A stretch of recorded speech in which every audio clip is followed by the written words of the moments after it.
How do you stay calm when she's in criticism mode? In those moments where she hates you, her vocal tone it's one you don't even recognize anymore, right? You sit there, frustration and in pain, head spinning, thinking, if you could only say something to get back what you had not long ago. The peace, the love, the connection, the joy, the just bliss. Her words are meant to mutilate and eviscerate your sense of self. Every word is an attempt for her to inflict the pain she feels from your faults. She knows she isn't perfect, but she doesn't care at this moment. Her heart is guarded. This mode of being in a woman is known as weaponized intimacy. Summed up as, I hate you, you never cared for me. So is there a way to snap her out of those emotions and back into reason, respect, and logic? To get her to all of a sudden say the right words, those words that you want to hear from her more than any other. You're right, I'm sorry. Well, today I'm going to show you how to do just that. In the next few minutes, I'm going to show you how to find your frame for authentic masculinity that draws her back in effortlessly. How to pass her tests continuously so you can use them as opportunities to show her you are the man that she's meant to be with,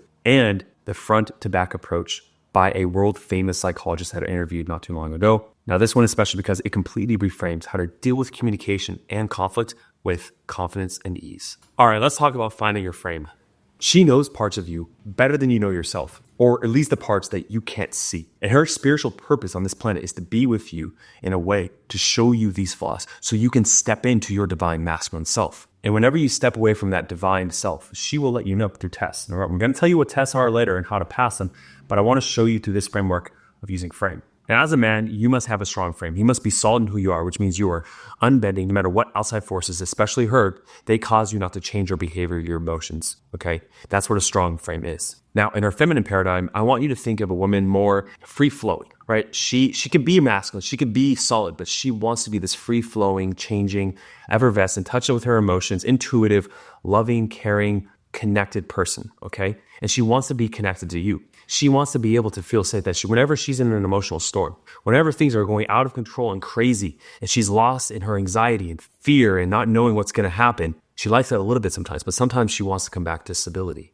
And when she comes to you and she's criticizing you because you are weak, you're falling apart, you're not sticking to your values, you're not sticking to your boundaries, right? These are what the parts of the frame is. It is your values. Values being those signposts of who you are. Knowing how to act. When I say signpost, it means when you are at a crossroads and you're not sure what to do or what to say to her, you look at your values and say, oh, I'm going that direction. If I was a humble man, if I was an honest man, if I was a disciplined man, what would I do here? And you are consistent. That's what a value is. There are your boundaries. What you will tolerate and what you will not tolerate. What you will choose to walk away from and not sacrifice on who you are. They are your principles. They are your rules. They are your laws. They are stable. Okay? They create order. That's what the masculine frame is. And she will constantly test that. She will push on those boundaries, those values, to make sure they are stable. She has to do this testing. She has to check. She has to intuitively, because she knows intuitively and spiritually that things change. And she needs to feel safe enough to know that you won't. Now, when she does test you, there are 4 responses. 3 of them are negative, and then I'll show you the 4th last. The first one is that you amplify or you react. Okay. Whenever she tests you or push upon your frame, or she does anything to criticize you, right, to push against your boundaries or values, as a man, if you get angry, if you yell, if you react, okay, if you give her back the energy she's giving you, all right, you are reacting, you are amplifying. And what that tells her is that you are unstable, that you are reactive, that she can't trust you. And when you get reactive and when she's being reactive, it's going to cause this chain effect, right? It's going to play off each other, fire and fire, growing till you guys explode. Okay. The second way that you can fail this test and lose your frame is to logically defend yourself. Take full responsibility for what's happening. Now, this is the hardest part because your ego wants to say that you're not a bad person. And I know the way she's speaking to you, she's making you out to be a bad person. If you're like, I don't see myself that way, why would I agree with you that I'm not that way? I don't believe that. You're saying the wrong thing. When she's in that emotional storm, there is nothing you can say logically to help her calm down. There is nothing you can say. You will have your time to bring in reason.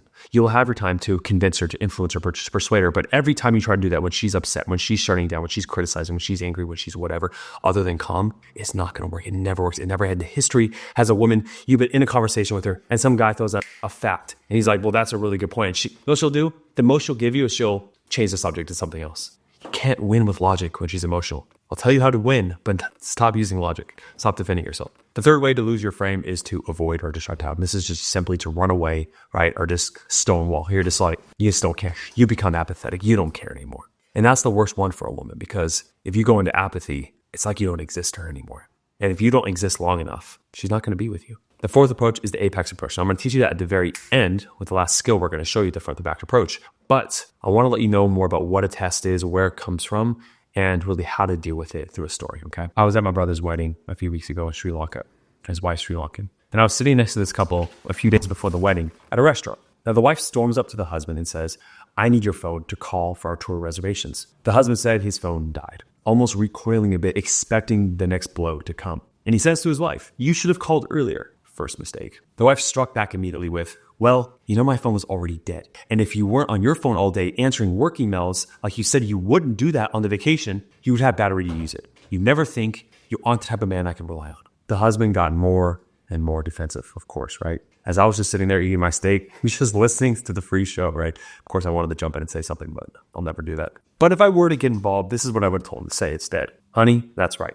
If I hadn't called my phone all day, we would have been able to call the place. I can tell you feel anxious and stressed out that we may miss it, and I'll take care of it now and find a way to call them, okay? Now, why does this actually work, this second approach? Well, you see, he's taking extreme ownership without being shamed. He's not saying you are right, or you're right and I'm wrong. He's saying that's right. When you say that's right, I know it's a small difference seemingly, but it puts you on the same team. It's you and her versus the problem, okay? If you feel attacked, you're immediately putting her as the enemy. And the way you speak to her in your tone, the way the language you choose to use is all combative. You versus me. But when you think of it in the paradigm of like, I'm going to take ownership for my part of this. I'm not going to blame her. I'm going to say, this is what I could have done, and this is how we're going to fix it. Just that one mindset shift alone, using extreme accountability, it immediately softens her. And the second part of the response that I already gave him that was really helpful is about loving leadership. You see, at the very end, instead of complaining, saying what's wrong, he says, I'm taking responsibility, and I'm going to go and immediately take care of it right now. There's a really viral clip that I responded to on my Instagram channel where this guy,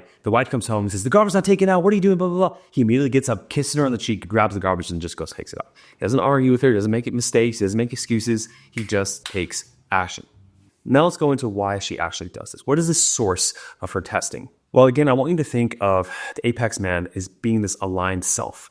Okay, on this path of who you are, saying the right thing, taking full accountability, passing your tests, not reacting, all these frameworks and principles and values that I teach on this channel and in my program, which by the way, if you want to join the program, click the link below to set up a free call with our team. But this aligned apex self is a man who knows exactly what to do and why he should do it. And every time he falls off that path, which you will fall off that path because you are imperfect, she will test you, and that's okay. It's okay to be imperfect. What's not okay is to react defensively, is to shut down, is to use the 3 mistakes that I told you earlier. She will always test you because you are never going to be perfect for her. But having the ability to pass her test is important. And the reason why she tests you is because whenever you are falling off that alignment of lying, of not taking responsibility, all these things, she feels unsafe. And that is the source of it. When she feels unsafe, she's not connected. She's not attuned to you. She's not feeling love. To her, that's love. That full devotion, that commitment, that attunement, that presence. And whenever you are falling off that straight and narrow path of where you're supposed to be going on your journey of life with her, she will test you. She'll poke you, but hey, what are you doing? Get back on path right now.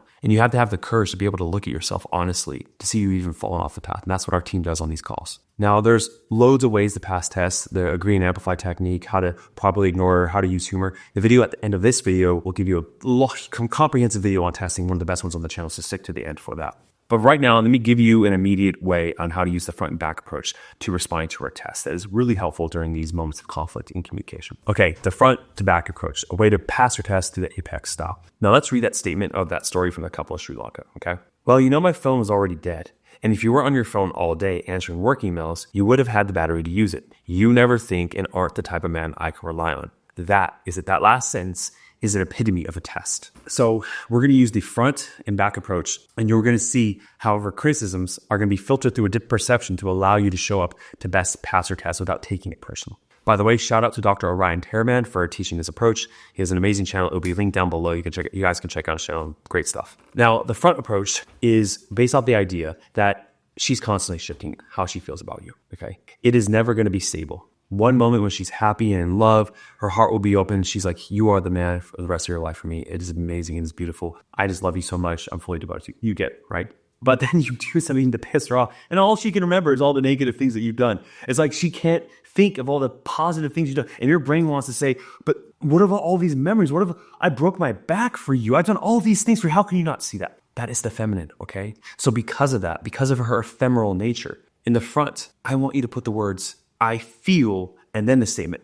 So instead of saying the original statement, you will think to yourself when she says this, I feel you never think you're not the type of man that I can rely on. She feels that way in that moment. It is not a definitive statement. In our masculine paradigm, if we say something, we mean it. For her, it's fleeting. It comes and it goes like the wind, okay? And it allows you to not take it as personal. And you can also know deep inside yourself that when you respond the right way, this feeling will shift. And at the end of the statement, I want you to recognize, staying with that ephemeral nature, put right now. So the whole thing would look like, I feel you never think. You're not the type of man I can rely on right now. You see when you say it like that, it's like, okay, right now. That opens the door to this will change. And that gives you hope. Because a lot of the men in our program, when their wives are saying like, I know I'm no longer in love with you, or I want a divorce, it's right now. She feels that right now. She will never feel always perfect with you. I know you want that. I know you want to feel safe and secure, and so does she. Okay, but the beautiful thing about her is that she will express her emotions to you. She will tell you how she feels. Some women don't. I know there's a lot of avoidant types out there, but most women will. And what a gift that is. What a gift for her to tell you how she feels, okay? To take that as an opportunity to be like, okay, cool. This is an opportunity to pass this challenge. As a man, you love challenge. You should love challenge. And the world will always test you, and so will your woman. It's hard to look forward to those opportunities to make her fall back in love with you again, to get that reconciliation, that love, because it's a beautiful thing. And the best way to calm her down is to punctuate her. And punctuation is the idea of validation in a way. So in that moment when she says, you never think you're not the type of man I can rely on right now, you say, yeah, you feel pretty disappointed right now because I didn't do this thing that you wanted me to do. Yeah, exactly. And then and you're, yep, and that's because of this, and I understand that you feel this way too. I totally get it. And when you say that, you are giving her that honest connection, that authenticity, okay? These are not some magic words you can say to her to make her emotions just go away. She will feel that from you. Honestly, want to validate her and understand her and embrace that she's in that mood, and then it'll fade away. That's how emotions work, okay? Check out the video right here on testing that I talked about, on more ways to pass her tests and keep a strong frame. Thanks for watching. Smash like and subscribe if you're new here. Set up a call with the team down below. I'll see you in the next one.